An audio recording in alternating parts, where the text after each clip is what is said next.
Enemy jungler is Kayn. What's the first dragon? Earth.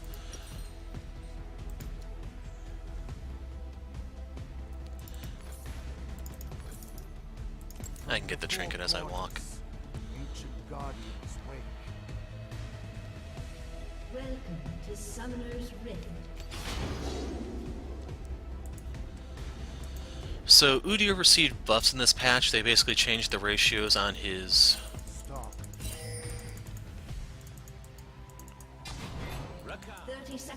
Q and his ult. So if they want to do that, I'm just gonna go start theirs. Like, this is 4 of them.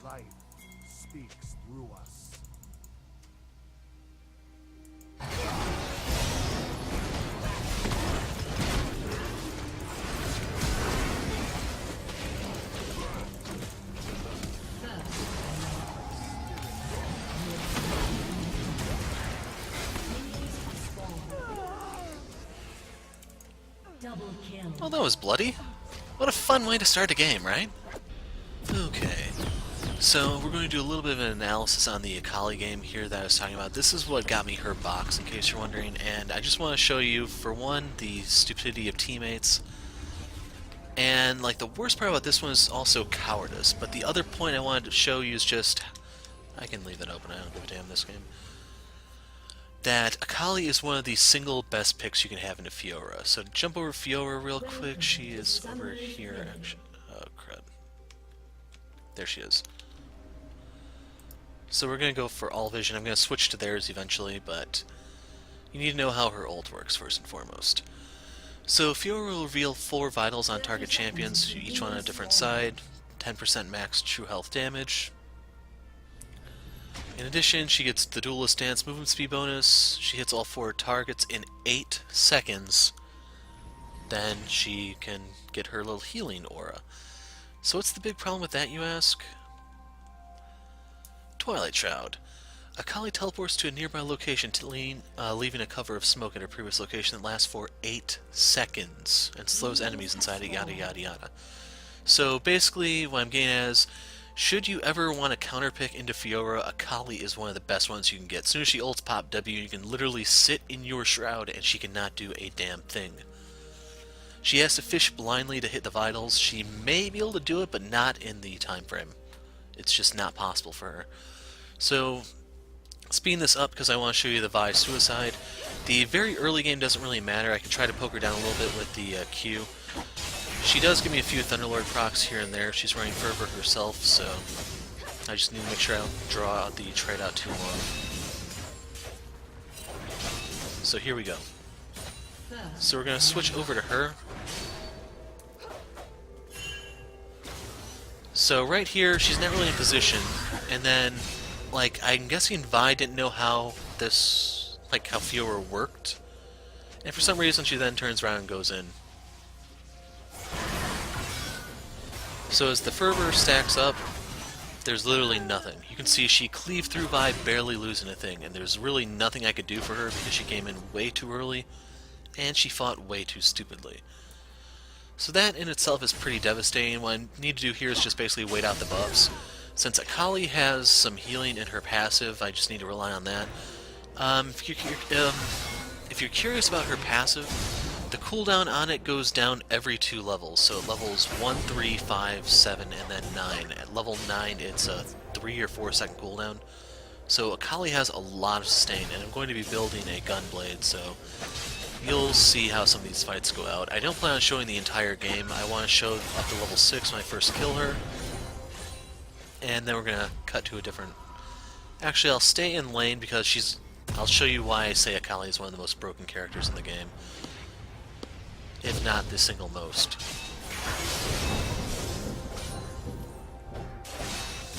In case you're wondering how this game is a loss, all you have to do is look at my team's stats. They are not serious about actually playing this, I'm afraid. It will get to the point where they are seriously afraid to leave the base just because of how the enemy is playing. So right here I have minions. I'm trying to force a fight a little bit, but you have to remember she still has red buff. It just expired. So right here I'm just trying to keep her low for level 6. So you can see my EXP bar down here in the left corner. And I was actually able to kill her with a Thunderlord's proc. You can see I didn't have to burn flash or anything for that. I got her teleport. Mummy shows up. And I'm out of there. So if you notice, I only had an Amp Tome when I did that. She actually had a full Tiamat. So right there I sold my potion for a refillable. I now have the Hex Tech Revolver, I think this is called. So basically my next auto attack on her every like 40 seconds will deal bonus damage. So overall my win condition here is just chip her down and then go all in. And what we're actually waiting for, in case you're wondering, is when she buys a pink ward. So she's going to keep pushing with the Tiamat, and due to the Akali passive, it's very easy to last in her tower with her. It's going to be even better once you actually can spam the E. Right here you can see that Fiora is going mid. Overall, not the wisest of choices, but I'm using lane freezing tricks a lot more these days. And overall, since I have a huge main wave here, I want to fight her. And should I ever find myself in over my head, all I have to do is pop that smoke screen, and there's literally nothing she can do. So right here is the moment I think I'm waiting for. So when she goes back, she gets the Vamp Scepter, she gets a potion. Oh, come on, when do you finally get the pink ward, damn it? This is annoying me. So right here, I just stealth inside of her ult. As soon as the time's out, that's kind of it. Now all I have to do is kill her. Simple, right? So I'm expecting another Moo gank. I do not have flash at the moment. And that's pretty much the whole trick to being Fiora. She has to blindly fish. I think I pinged him out right there, just say, hey, the jungler's top. Maybe someone can do something somewhere else, but I have a garbage team, so I can't really do much here. You can see that Triss dies to the Pantheon. It was a Twitch Pantheon bot. We had a Lux support. They went for the whole barrier heal thing, and it doesn't really work, I have to say. And if you look, Fiora has 2 pink wards. So right there, she threw down the pink ward, and guess what? So we're actually going to rewind this a little bit. And we want to switch over to her. So we're switching to her perspective now.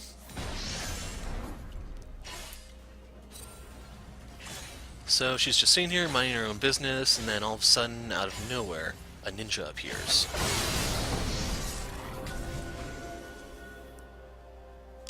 So there's literally nothing she can do.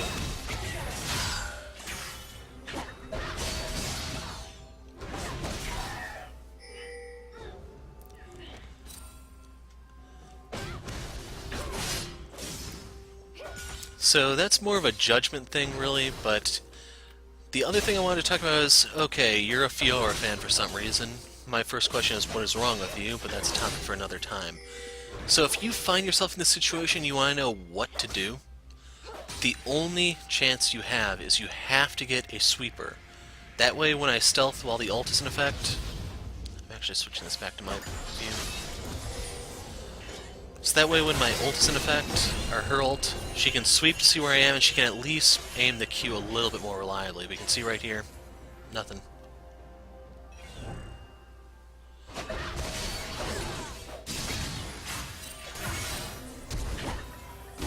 So unfortunately right here they have to burn the mummy ult, but it costs them 2 ults to take me down.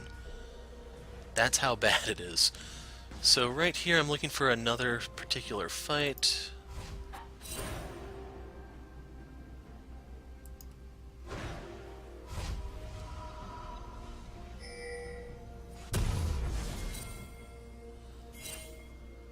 So right here I have the completed Gunblade, I have a Cloth Armor because I'm building towards Zonia's.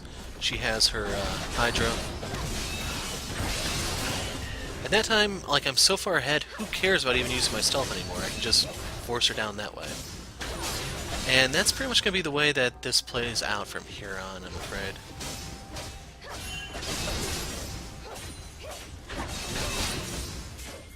So let's see, I'm on the blue team, I'm looking for the blue lines.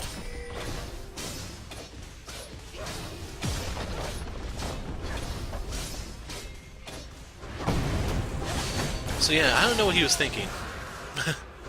He just jumps in and he dies. He is 5'4", I guess he overestimated his damage or something, but it's pretty bad.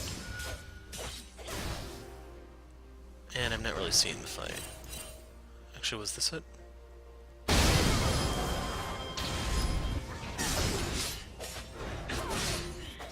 Yeah, she just died. It was this one.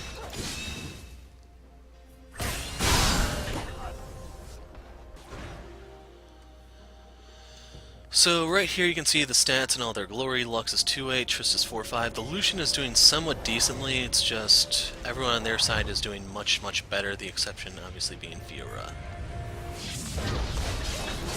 So right here I have red buff. Make sure I proc that on her.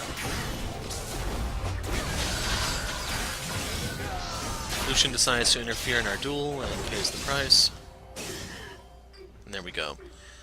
So keep in mind that would have been a lot smoother if Lucian didn't show up, because when she jumped on him, she actually got lifesteal from both her Hydra and her passive, the whole striking vitals thing. So that's how he kind of gets in the way. Then I don't remember how I killed Twitch here.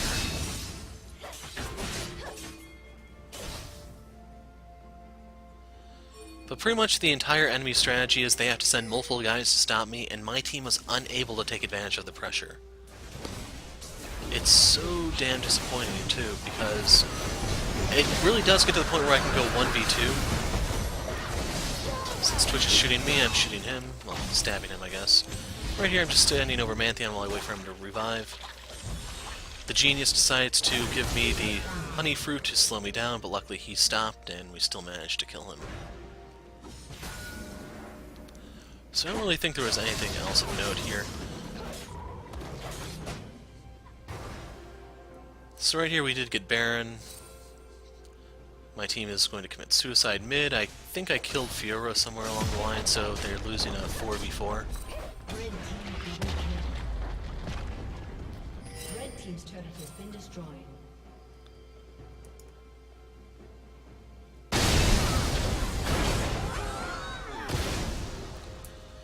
Then this is going to be the final clip.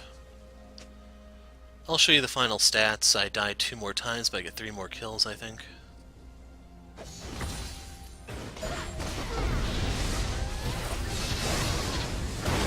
So right there, I just insta-get Brand. And the Mummy is no problem for me, because just with the sheer healing I have, he's not an issue. And the thing is, Trist is not really contributing much here, I'm afraid. She does have, Blade of the Rune King and Infinity Edge. It's just the Mummy has a decent chunk of armor and health, so yeah. But anyway, we'll just cut to the end. I think I tried to backdoor an inhibitor or something just to try to keep us in this one, but the team couldn't pull their weight. That's all it came down to. This is as free as losses get. But still, this was enough to give me an S rank. Leave this and I'll try to pull up the actual endgame. So here's the overview. You can see 17, 5, 6, 300 CS about. Lucian actually almost had 400. You can see he's at full build. Effectively at this point I'm full build. We have quite a bit more gold than our peers. As for the enemy team, they have Twitch with a lot, they have Pantheon with a lot, and then everyone else kind of fell behind. So in terms of stats, we don't see the graphs actually. You can see that Lucian and I were really up there in terms of damage. It's just Lucian, I guess, didn't know where to stand or something because he kept getting himself picked off. If you didn't see, he had like 10 deaths or something like that. And then you can see Twitch. Brand here was able to do a little bit just due to the lingering burn from his Leandries, but that alone will not carry games. We don't really have a big tank here. Vi is more bruisery, and you can see how much her damage is lacking too. Meanwhile, Fiora's over here, Mumu's down here, but as a tank, that's actually not that bad for him. Then in terms of damage taken, you can see that Vi and I are at the top. I actually took the most damage out of anyone in this game, and looking back at the scoreboard, I actually have the least deaths, just because Akali has that much sustain. It's crazy, I cannot emphasize that enough. So, collection-wise, that's her box. I only have a couple more to go, I think, before the season ends and then all this resets. So no, you cannot get a box on every character, but like I always say, the sports are easiest because few people know how to play them. But anyway, I'm probably going to do the Udyr clip first. This will be the last one, and with that, I am out of here. I'm the Hero of Light. Thanks for watching, and goodbye.